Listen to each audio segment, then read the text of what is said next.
In today's video, I'm going to teach you how to add a monday.com docs column to your board. Let's get started right inside your monday.com workspace. First, make sure you're on the correct board where you want to add the docs column. This might be a project board, a team board, or any board that holds tasks and items you're working on. Take a second to confirm you're in the right place, because the docs column you're about to add will live on this specific board and be visible to anyone who has access to it. Once you're on the right board, look at the top of your columns all the way to the right side.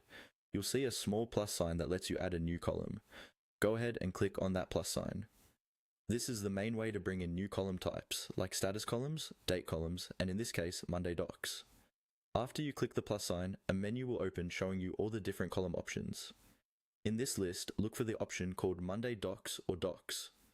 It may appear with the monday.com logo next to it, or under a section related to files and collaboration. Click on Monday Docs to select it as the column type you want to add. As soon as you click it, monday.com will either add the docs column right away or show you a brief set of on-screen prompts. These prompts might walk you through naming the column, choosing default settings, or confirming how you want the documents to be associated with each item.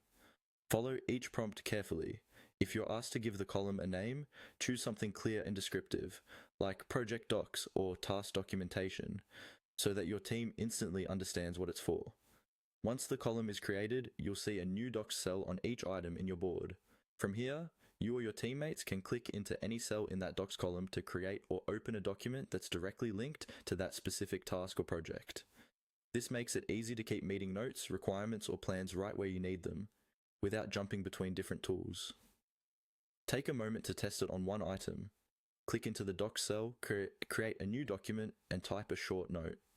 This confirms everything is working and gives you a feel for how your team can start using it.